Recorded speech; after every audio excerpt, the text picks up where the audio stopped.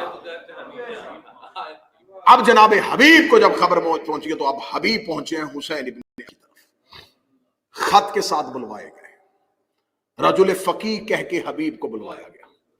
جناب مسلم بن اوسجا اور جناب سعید بن عبداللہ یہ دونوں ہم رکاب حبیب ہیں، یہ دونوں اکٹھے پہنچتے ہیں. کل گفتگو ہو رہی تھی جناب عباس پہ، ایک گوشہ خالی رہ گیا تو وہ پہنچانا بڑا ضروری میں سمجھتا ہوں، اور وہ بڑا غلط العام ہو رہا ہے، اور جو بچے آج کل ریسرچ کر رہے ہیں ان کے لیے وہ بڑا مشکل پیدا کر رہا ہے کہ کربلا میں شمر ملعون نے عاشور میں ابن زیاد کی طرف سے ایک امان نامہ دیا تھا، اور وہ امان نامہ تھا حضرت عباس اور حضرت عباس کے بھائیوں کے لیے. اور اس امان نامے کی وجہ یہ تھی کہ شمر جو ہے اس کا تعلق حضرت عباس کی والدہ کے قبیلے سے تھا. یہ بات اتنی مشہور کی ہے کہ بعض جگہوں پہ باقاعدہ رشتہ معاذ اللہ ثم معاذ اللہ لکھ دیا جاتا ہے کہ رشتے کے اعتبار سے ماموں تھا، کیونکہ جناب ام البنین کا جو قبیلہ ہے، جو نسل ہے، جو خاندان ہے، اسی کے ساتھ ہی شمر کا تعلق تھا. پوری ذمہ داری کے ساتھ، مکمل منبر کی خرانہ دیانتداری کے ساتھ. شمر کا تعلق بنی کلب سے تھا، عباس مولا کی ماں کا تعلق بنی کلاب سے تھا. دونوں قبیلوں میں فرق ہے، وہ بنی کلاب میں سے تھی، یہ بنی کلب میں سے تھی. بنی کلب یہ وہ عرب کا قبیلہ تھا جو صحراؤں میں بھیڑے پالا کرتا تھا، بھیڑے پال کے شہروں میں جا کے بیچا کرتا تھا. شمر ملعون کا تعلق بنی کلب کے ساتھ. ہاں اب آپ مجھ پہ سوال کریں کہ کیا کتابوں میں یہ لکھا ہے، مقاتل میں یہ لکھا ہے کہ امان نامہ آیا؟ ہاں آیا، یہ میں مانتا ہوں. کتابوں نے یہ روایت دی ہے کہ امان نامہ آیا ہے، لیکن وہ امان نامہ رشتہ داری کی بنیاد پہ نہیں دیا. میں نے آپ کو شاید دوسری یا تیسری تقریر میں بتایا تھا کہ حسین کے پاس کل 4 علی تھے. ایک مجلس میں نے بتایا، جناب محمد حنفیہ، جناب مسلم بن عقیل، جناب عباس ابن علی، اور جناب عبداللہ ابن جعفر تیار. محمد حنفیہ کو مدینے نے چھوڑا، عبداللہ ابن جعفر تیار کو کوفے بھیجا، مسلم عقیل کو مکہ چھوڑا، جناب عبداللہ ابن جعفر تیار کو، مسلم کو کوفہ بھیجا، صرف اکیلے عباس کو لے کے گئے. اب کربلا میں یزید اور یزید کے لشکر کو خوف تھا عباس کا.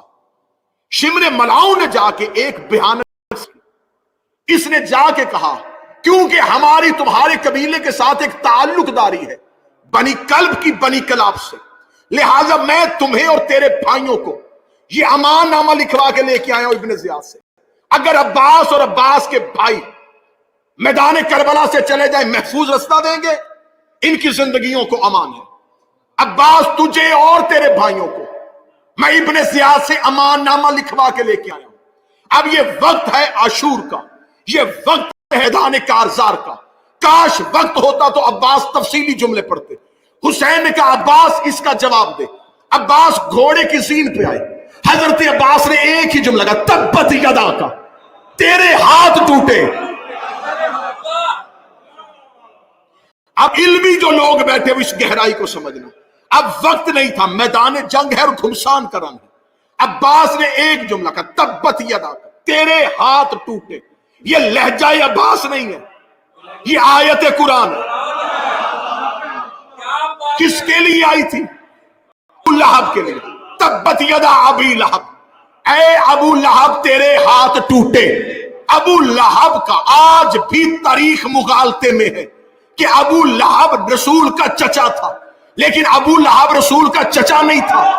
پلا بنی ہاشم میں تھا لیکن خونی نہیں تھا. اس کی ماں لونڈی حضرت عبد المطلب کی کنیز اپنا بیٹا لے کے آئی تھی. پلا تھا اس قبیلے میں لیکن کہلوانا شروع کیا کہ میں بنی ہاشم ہوں. خدا نے کہا تبت یا تیرے ہاتھ ٹوٹے. یہ جملے ابو طالب کے لیے، ابو لہب کے لیے آئے تھے کہ ابو لہب بیٹا کسی اور کا ہے، کسی قبیلے میں ہے. عباس نے وہی اللہ کا لہجہ استعمال کیا، اے شمر تیرے ہاتھ ٹوٹے، تو بیٹا کسی اور کا ہے، نسبت کسی اور سے دے رہا.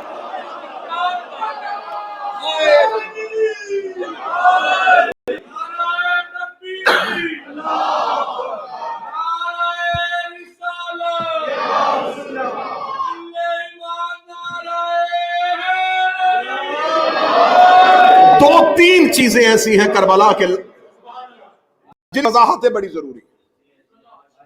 جناب محمد حنفیہ مولا علی کے بیٹے، ان کے لیے آج تک تاریخ نے، مورخ نے مشکوک کیا ہے محمد حنفیہ کا کردار، یہ کہہ کے کہ جناب محمد حنفیہ نے معاذ اللہ العیاذ باللہ امامت کا دعویٰ کیا تھا. محمد حنفیہ نے دعویٰ امامت نے کیا. ہاں یہ ہے کہ کچھ لوگوں نے محمد حنفیہ کو امام کہا تھا.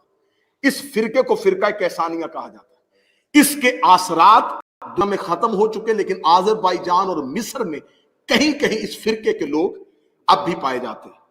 ان فرقے والوں کے پاس دلیل کیا تھی؟ متوجہ ہیں بات کی جانب؟ ان کے پاس دلیل یہ تھی کہ بعد از شہادت حضرت امام حسین انہوں نے سید الساجدین کی امامت مانا. انہوں نے اپنی امامت کا تعلق منتقل کر دیا تھا جناب محمد حنفیہ کے. اور ان کے پاس دلیل کیا تھی؟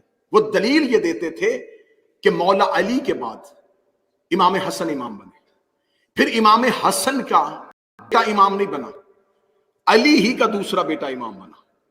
تو اب اگر حسین شہید ہو گئے ہیں تو جیسے امامت نسل حسن میں نہیں گئی تو اب یہ نسل حسین میں بھی نہیں جائے گی، یہ نسل علی ہی میں رہے گی. تو لہٰذا اگر علی کا بیٹا زندہ کوئی موجود ہے تو امام علی کا بیٹا ہوگا. انہوں نے اس ایک عقیدے کی بنیاد پہ مولا سجاد زندان میں تھے اور انہوں نے کہا ویسے بھی اس وقت امام وقت کا لوگوں کے درمیان موجود ہونا ضروری ہے تاکہ شہادت حسین پہ قیام کر سکے. تو انہوں نے محمد حنفیہ کی امامت کا اعلان کر دیا اور مدینے میں یہ کشف کر دیا کہ مدینے والوں پریشان ہونے کی کوئی ضرورت نہیں، اگر حسین شہید ہو گئے ہیں تو اگلا امام علی کا یہ بیٹا محمد حنفیہ ہے. اب یہاں پر محمد حنفیہ خاموش رہے. اس خاموشی کو مورخ نے مشکوک کر دیا.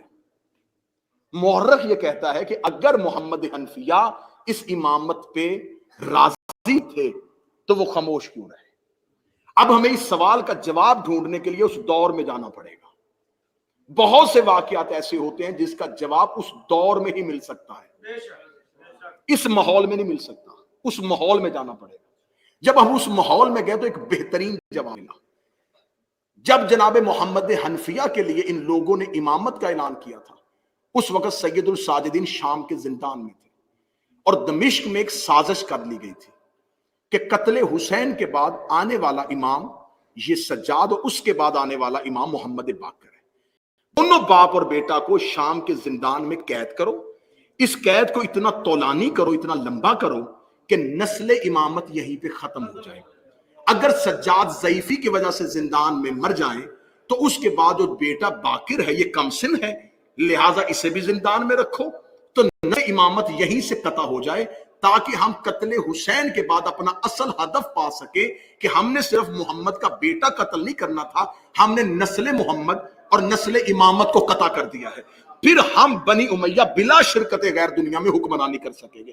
ادھر دمشق میں بند کمرے میں یہ سازش ہوئی، ادھر مدینے میں کچھ لوگوں نے محمد حنفیہ کی امامت کا اعلان کر دیا. خبر دمشق پہنچ گئی کہ تم سجاد کو قید کر کے بیٹھے ہو، یہ تو امام ہے ہی نہیں.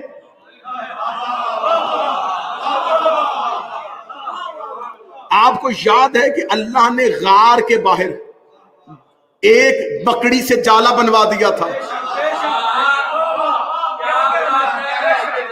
وہ کیا مکڑی کا جالا محمد سے زیادہ طاقتور تھا؟ کیا نبی اپنی حفاظت نہ کر سکے اور مکڑی کے نہیں، اللہ نے تدبیر کی تھی کہ مکڑی کا جالا دے کے پلٹ جائیں گے. یہاں کون کیسے آ سکتا ہے؟ یہاں تو مکڑی نے جالا بنا ہوا ہے اور کبوتری نے انڈے دیے ہوئے ہیں، لہذا لوگ واپس چلے جائے. اللہ تدبیر کرتا ہے. ادھر انہوں نے قتل سجاد کا پروگرام بنایا، ادھر پتا چلا کہ سجاد تو امام ہی نہیں ہے، اگلا امام تو محمد حنفیہ ہے. میں اس پوری تاریخ کو اگر ایک جملے میں جلدی بند کرنا چاہوں تو ایسے بند کروں گا: اللہ ہر دور میں ایک حجت کو بچانے کے لیے ایک ابو طالب ضرور رکھتا ہے. محمد حنفیہ اس دور کا، جناب محمد حنفیہ اس دور کے ابو طالب. بعد میں خطبہ حج کے موقع پر انہوں نے خود سید الساجدین کی امامت کا اعلان کر دیا تھا اور خود یہ لوگوں سے کہہ دیا تھا کہ حجر اسود جس کی گواہی دے گا وہ امام ہے. اب جناب حبیب اپنے ان دو ساتھیوں کے ساتھ کربلا میں پہنچتے ہیں. جب یہ کربلا میں پہنچتے ہیں تو اب میں نے لفظ کہا رجل فقی. ایک یہاں پر دوست ہیں حبیب کے ساتھ جناب سعید. جناب سعید 10 محرم کو اس وقت شہید ہوتے ہیں جب امام حسین نماز ادا کروانے کے لیے کھڑے ہوتے ہیں تو ادھر سے تیروں کی بارش شروع ہوتی ہے. جناب سعید میدان جنگ میں آ کے وقت کے امام سے ایک شرعی مسئلہ پوچھتے ہیں. آ کے جناب سعید کہتے ہیں کہ مولا آپ امام وقت ہیں, مجھے ایک سوال کا جواب دیں کہ اگر کوئی شخص کعبے کی حفاظت کرتا ہوا کعبے کو پیٹھ دکھا دے تو یہ گناہ تو نہیں ہوگا؟ اب جو قریب بیٹھے ہیں یہ بات سمجھتے بھی جانا. نارو والی مجلس تو میں نے پہلے دن سے نہیں پڑھی. پہلے دن سے میں داد سے بے نیاز ہوں کہ معلوماتی جتنی معلومات جتنی جلدی ہو سکے میں آپ تک پہنچوں. اگر کوئی شخص دفاع کعبہ کرتا ہوا کعبے کو پوچھ دکھا دے تو کیا وہ گناہ تو نہیں ہوگا؟ حسین نے فرمایا اگر مقصد تحفظ کعبہ ہے تو گناہ نہیں بلکہ اجر ملے گا. اتنا کہنا تھا سعید دے کے کہتا پھر میں آپ کی حفاظت کے لیے آگے کھڑا ہو جاؤں,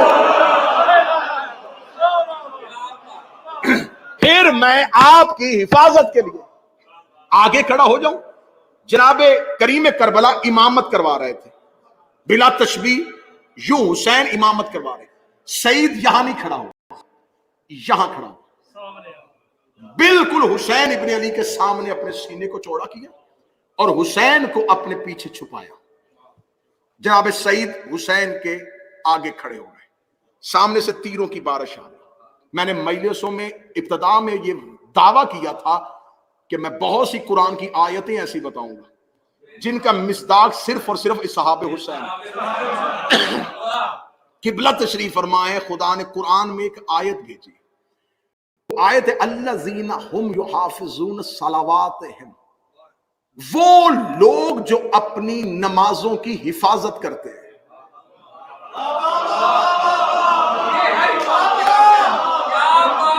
اتنی آیت کے ٹکڑے میں لطف ہی نہیں ہے, لطف تو اگلی آیت میں.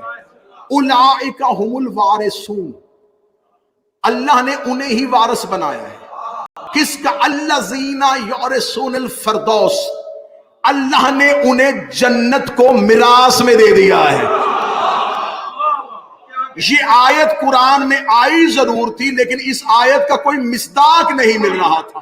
نماز قائم کرنے والے مل رہے تھے, نماز ادا کرنے والے مل رہے تھے, یہ پتہ ہی نہیں چل رہا تھا کہ نماز کی حفاظت کیسے کی جاتی ہے.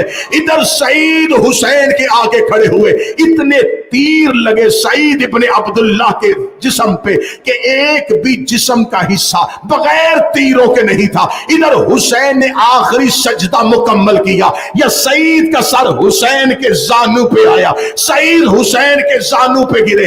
حسین نے سعید کا سر اپنے ہاتھوں پہ لیا, سعید کی آنکھوں میں آنسو تھے. حسین نے فرمایا سعید کیوں رو رہا ہے؟ کہنے لگا مولا شہادت مل گئی. مولا یہ بہت بڑا اعزاز ہے, اور اس سے بڑھ کے بھی اعزاز کیا ہوگا کہ نوکر کا سر مالک کے زانو پہ ہے, اور اس سے بڑھ کے بھی کرم کیا ہوگا کہ نوکر کا چہرہ امام کے ہاتھوں پہ ہے. رو اس لیے رہا ہوں کہ ایک نماز ایسی رہ گئی جو میں نے آپ کے پیچھے نہیں پڑھی. حسین نے سعید کا ماتھا چوم کے کہا تو نے نماز پڑھنے کی حسرت کی ہے, اللہ نے تیرے لیے قرآن میں کہا تھا جو نمازوں کی حفاظت کرتا.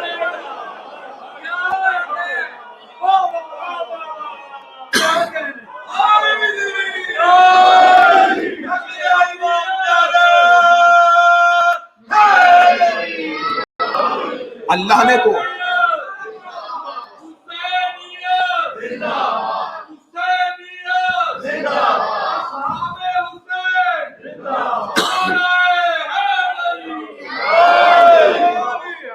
اللہ نے تو تمہیں جنت کا وارث بنا دیا.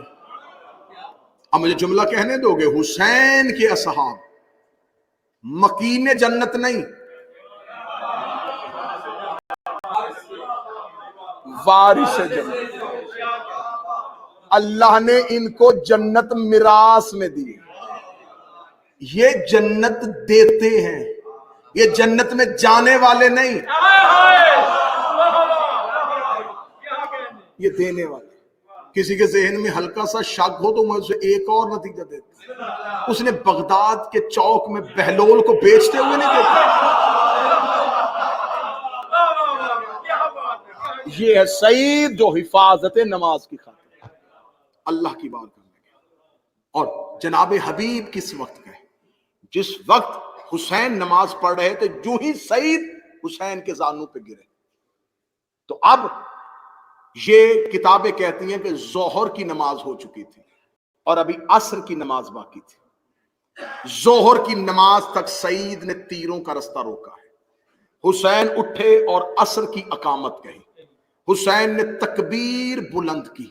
یا سامنے سے کسی نے ٹیلے پہ کھڑے ہو کر گر گیا ہے حسین کا صحابی، اب تیر حسین کی طرف جائیں گے. ہوتی ہوئی نماز حبیب صف سے نکلے. میں پوری ذمہ داری کے ساتھ کہہ رہا ہوں، ادا ہوتی ہوئی نماز سے حبیب صف سے نکلے، گھوڑے کی زین پہ چڑھے اور نصرت حسین کی خاطر لشکر کے اندر گھس گئے. اب جس وقت حبیب نے فیصلہ کیا ہوگا، اس وقت حبیب کے سامنے دو چیزیں ہوں گی: نماز حسین کے پیچھے پڑھوں یا حسین کی نصرت کروں. حبیب نے لمحے میں فیصلہ کرنا تھا. سعید نے امام سے پوچھ لیا تھا، حبیب پوچھ بھی نہیں سکتے تھے کیونکہ حسین تکبیر کہہ چکے تھے. اور جب امام غیبت میں ہو اور امام موجود نہ ہو، پھر دین میں جو فیصلہ کرے کہ کون سا عمل پہلے کرنا ہے اسے فقیہ کہتے ہیں.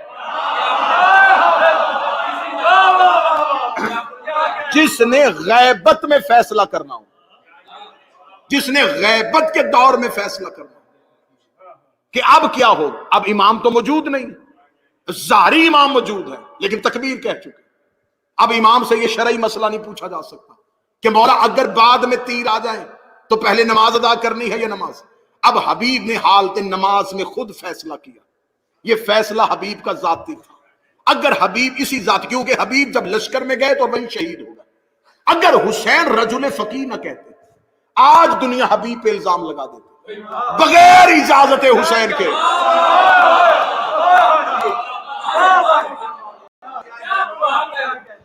اتنا بڑا فیصلہ کیسے کر دیا کہ ہوتی نماز سے نکل گئے. اس لیے حسین نے جب بلایا تھا اس وقت ہی کہہ دیا تھا فقیہ آ رہا ہے. کل کو جب حبیب یہ فیصلہ کرے تو حبیب پہ الزام نہ لگانا، یہ حبیب کا فیصلہ نہیں، وقت فقیہ کا فیصلہ ہے. اور فقیہ وہ ہوتا ہے جسے دین میں فیصلے کا اختیار امام دے.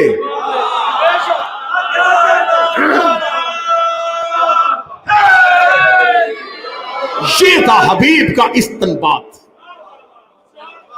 یہ فیصلہ کیا حبیب نے. حبیب کے سامنے دو چیزیں تھی، عبادت کروں یا نصرت کروں. حبیب نے نصرت کو چن لیا. حسین کا واسطہ آج کے دور کی بات کہنے لگا. عزاداری کو عزاداری رہنے دو، نماز کو نماز رہنے دو. تقابل کر کے دونوں کو ٹکرا کیوں رہے؟ کون سا پیمانہ ہے تمہارے پاس جس سے تم دونوں میں سے تقابل کرو گے؟ تم میں سے کون حبیب ہے جو فیصلہ کرے؟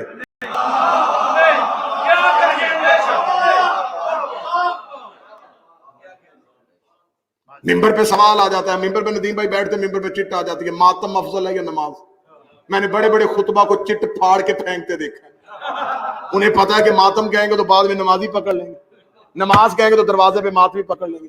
میں نے پھر بی بی سے خیرات مانگ کے یہ ممبر پہ جواب میں نے پہلی بار دیا تھا اور اس کے بعد بہت سے خطبہ نے دیا. میں نے ممبر پہ یہ جواب دیا تھا، یہ فیصلہ ہمیشہ وہ کرتا ہے جس نے دونوں میں سے ایک چھوڑ لیا.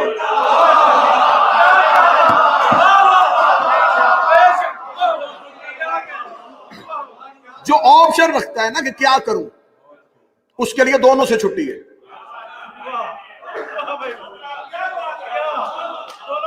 نمازی کو چاہیے کہ عزادار کی توہین نہ کرے، عزادار کو چاہیے کہ نمازی کی توہین. عزاداری نصرت حسین ہے، نماز عبادت پروردگار ہے. یہ فوری طور پہ فیصلہ کر دینا جی یہ دیکھیں جی یہ دیکھیں. یہ دیکھیں جی معاذ اللہ ثم معاذ اللہ ماتمیوں کے پورے اب اگر کوئی شرابی اور قرآن بھی پڑھے اور مجھ جیسا کم علم خطیب ممبر سے کہہ دے کہ لو جی شرابی قاریان قرآن ہو گئے، تو ایک شخص کی وجہ سے میں سارے قاریوں کو غلط نہیں کہہ سکتا.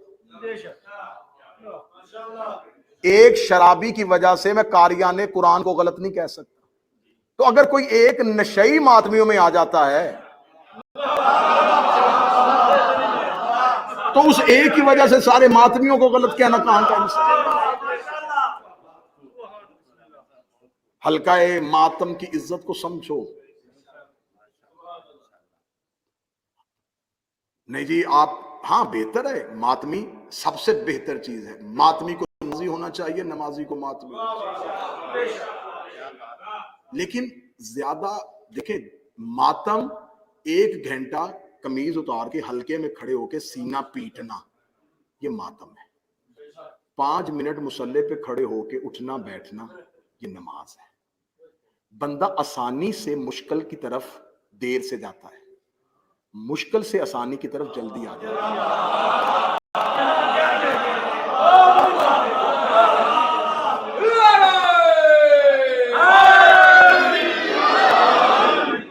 ایک گھنٹہ قمیض اتار کے حلقے میں ماتم کرنے والے کو 5 منٹ کے لیے مصلی پہ لے کے آنا بڑا آسان ہے.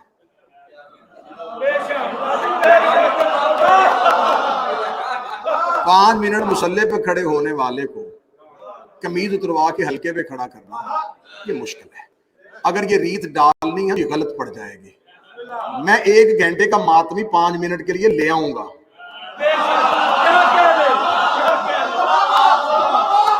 مشکل ہو جائے گا، مشکل ہو جائے گا.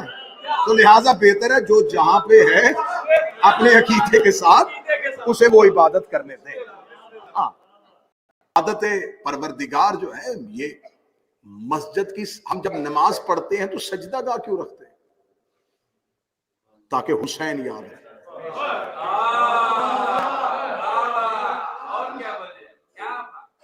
نمازی بڑا اچھا ہوتا ہے وہ نمازی جو ماتمی ہو، بڑا بہتر ہوتا ہے وہ ماتمی جو نماز. اس لیے میرے چوتھے شہنشاہ کا لقب ہے زین العابدین. عابدین کی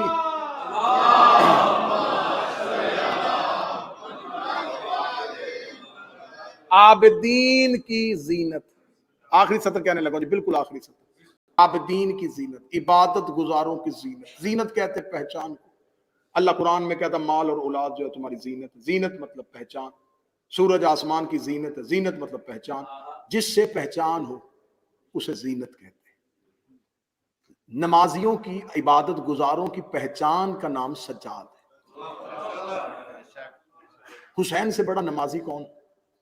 علی کی تو شہادتی نماز میں ہوئی، جس کا سجدے 2 آئمہ کا سر سجدے میں کٹ رہا، دونوں زین العابدین نہیں.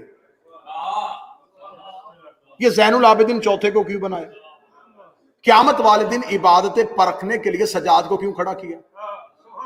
اگر سجاد کو کھڑا کیا تو کھڑا اس لیے کیا ہے عبادت گزاروں کی اسے پہچان، اسے معیار، اسے کسوٹی، اسے ترازو ہی اللہ نے اس لیے بنایا ہے کہ کوئی ماتمی یہ کہہ کے سجاد اگر نمازوں میں چھوٹ لے کہ میں تو عزاداری کر رہا تھا اور عزادار ہوں تو نمازوں کی چھوٹ دے دے، تو سجاد سے بڑا عزادار کوئی نہیں. اور اگر کوئی نمازی جنت میں جانے کی کوشش کرے کہ میں ماتم میں نہیں گیا، نماز پڑھ رہا تھا، تو سجاد سے بڑا نمازی بھی کوئی نہیں ہے.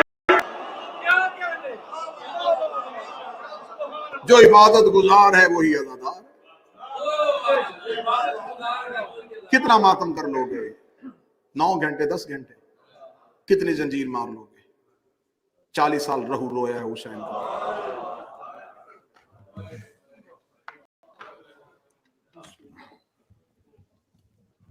جس کے ماتھے پہ سجدوں کا نشان اور کمر پہ تازیانوں کے نشان.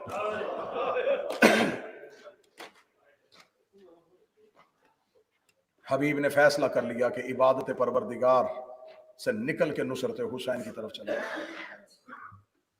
آج بھی لوگ حبیب کے فیصلے کو سلام کر رہے ہیں. نصرت حسین کرنے کے لیے عشق حبیب ہونا چاہیے. جنگل میں 3 دن کا پیاس رہ رہا تھا، کوئی ہے جو میری مدد کرے؟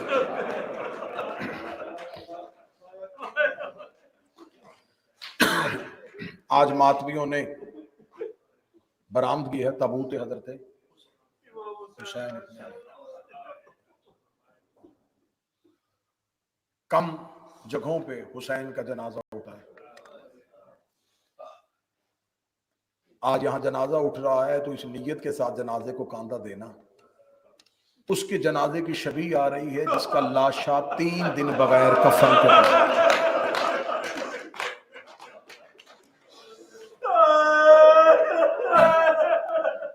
میں کربلا میں تھا 40 کے لیے، قبلہ ترابی صاحب 40 پہ تھے. بڑی مشکل ہوتی ہے زائر کے لیے آخری زیارت.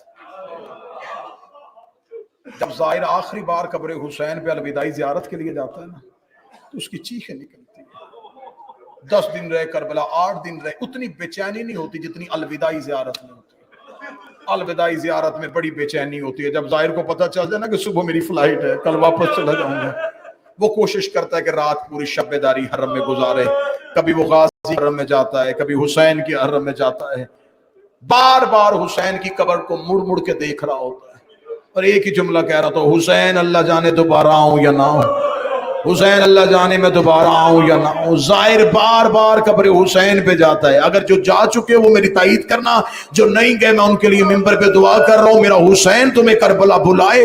یہ زائر اتنا بے چین ہو کے کربلا سے نکلتا ہے، اتنا روتا ہوا کربلا سے نکلتا ہے، مڑ مڑ کے حسین کے حرم کو دیکھ رہا ہوتا ہے، مڑ مڑ کے حسین کے گنبد کو دیکھ رہا ہوتا ہے. مجھے معافی مانگ کے جملہ پڑھنے دینا. آباد حرم چھوڑ کے آتا ہے زائر، آباد قبر چھوڑ کے آتا ہے حسین کی. ہزاروں نکل رہے ہوتے ہیں تو ہزاروں آ رہے ہوتے ہیں. اگر اس جملے کو سمجھنا ہے تو کبھی کربلا میں کھڑے ہو کے سمجھنا. آج ہم آباد قبر چھوڑ کے جاتے، ہمیں اتنی تکلیف ہوتی ہے. قسمت میں اس بہن کی جو بغیر کفن کے چھوڑ کے بغیر کفن کے جس نے بھائی کو چھوڑا.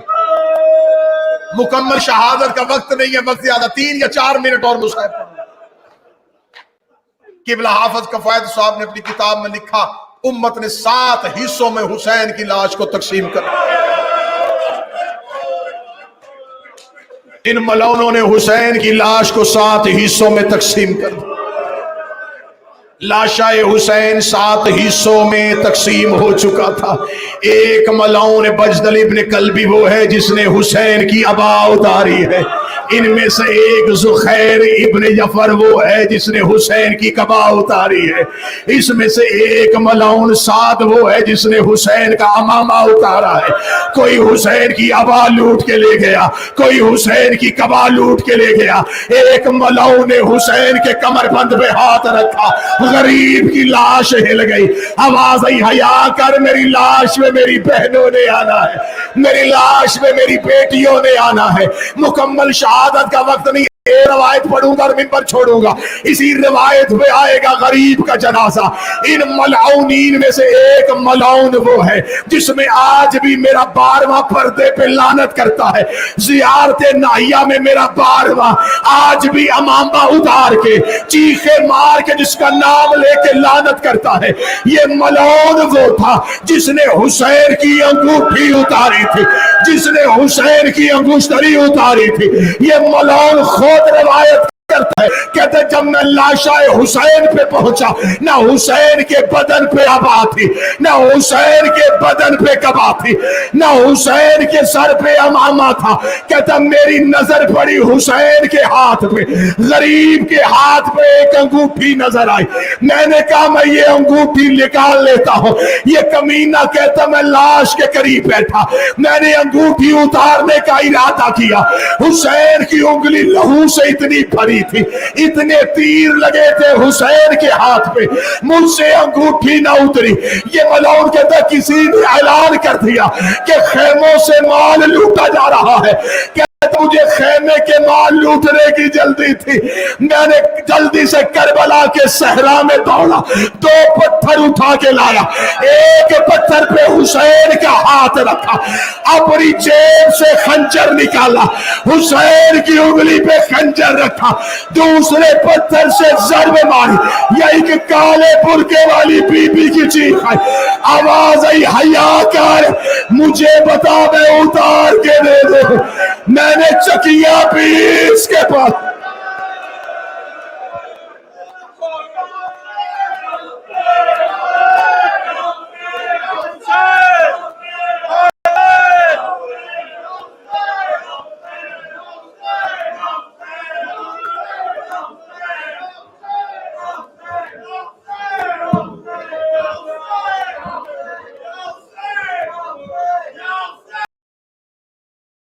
السلام عليكم ورحمة الله وبركاته إخوتي وأخواتي في الله.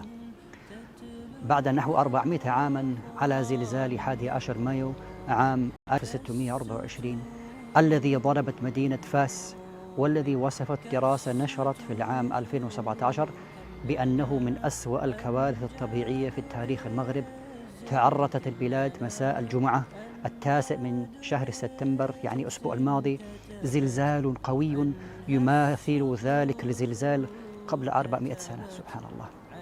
وفي الساعة 11 مساء ضرب هذا الزلزال بشدة يعني 6.8 درجات على بعد حوالي 70 كيلومتر جنوب غرب مدينة مراكش، وشعرت به المناطق ما حولها، حتى امتد الشعور به إلى مناطق في الجزائر وإسبانيا والبرتغال، ولا حول ولا قوة إلا بالله. قد أعلنت وزارة الداخلية المغربية ارتفاع حصيلة الضحايا الزلزال إلى 2500 قتيلا وأيضا 2500 مصابا، إنا لله وإنا إليه راجعون. المنظمة ماسيتي هيومانيتي، وهي منظمة خيرية بريطانية الحمد لله، ولها أعمال بارزة في اليمن وفلسطين وغيرهما، أرسلت فريقا إلى المغرب لتقديم المساعدات العاجلة، ونحن إن شاء الله تعالى بحاجة إلى دعمكم حتى نتمكن من توفير الغذاء والماء والأدوية والمأوى والمساعدات الإنسانية للمحتاجين. يرجى التبرع بمبلغ 100 جنيه استرليني فقط، أو أي مبلغ يمكنك تحمله للمساعدات إخوانك وأخواتك في المغرب الذين يحتاجون إلى المساعدة بإذن الله تعالى. الرجال والنساء يعانون من هذه الكارثة، كبار السن والضعفاء والأطفال في حالة صعبة جدا، سبحان الله.